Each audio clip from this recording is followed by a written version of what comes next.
Tripura Info News Update. অভনগর এলাকা থেকে 11 March নবজয় Tripura নামে এক ব্যক্তির ভাড়াবাড়ি থেকে স্বর্ণের চেইন কানের ও ক্যাশ টাকা সহ ব্লুটুথ চুরি হয়। সেই চুরি যাওয়া সামগ্রী সহ 6 জন চোরকে আটক করতে সক্ষম হয় এনসিসি থানার পুলিশ।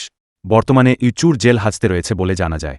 সংবাদ মাধ্যমের মুখোমুখি হয়ে বিস্তারিত তথ্য তুলে ধরেন এনসিসি থানার ওসি প্রাঞ্জিত মালাকার।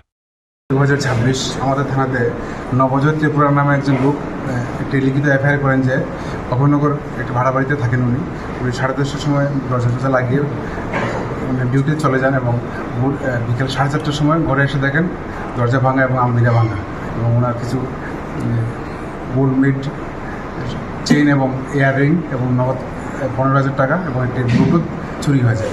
তো সেই বেসিসে আমরা একটা এফআইআর রেজিস্টার করি এবং তদন্তের দায়িত্ব দেওয়া হয় ওসি অভয়নগর জয়নাল হোসেন এবং প্রাথমিকভাবে আমরা সিসিটিভি অ্যানালাইজ করে বিকি তাঁতি নামে একজনকে অ্যারেস্ট করি।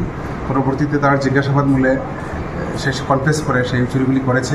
পরবর্তীতে দেখা যায় যে সেই বিশেষ করে গোল্ড আর্টিকেলসগুলো এক এক করে 6 জনের কাছে হ্যান্ড ওভার হয়েছে এগুলো। তো আমরা মূলত 6 জনকে আমরা অ্যারেস্ট করে গিয়েছে, তাদেরকে অ্যারেস্ট করে আমরা কোর্টে ফরওয়ার্ড করি। আজ মাননীয় আদালতের আদেশক্রমে সেই চুরি যাওয়া জিনিসগুলি যে এক ছিল ওনার নবজয় ত্রিপুরা তাতে আমরা তুলে দেবো। যা যা চুরি গিয়েছিল সবগুলি উদ্ধার হয়েছে।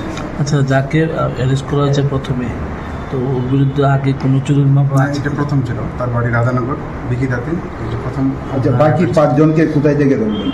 একজনকে ধরা হয়েছে গৌতম সরকার জয়নগর থেকে, আমিন মিয়া সাউথ জয়নগর থেকে, কাউসার মিয়া সাউথ জয়নগর, সুমিত দাস হাইরমারাটিলা ক্যাম্পের বাজার, অনিকেত দাস হাইরমারাটিলা ক্যাম্পের বাজার। মোট 6 জনকে ধরছেন। 6 জনকে ধরা হয়েছে। 6 জনই কি জেলে? সবাই জেলে আছে, কোর্টে ফরওয়ার্ড করেছে। To Tripura Info and press the bell icon so that you never miss any latest updates and news on Tripura.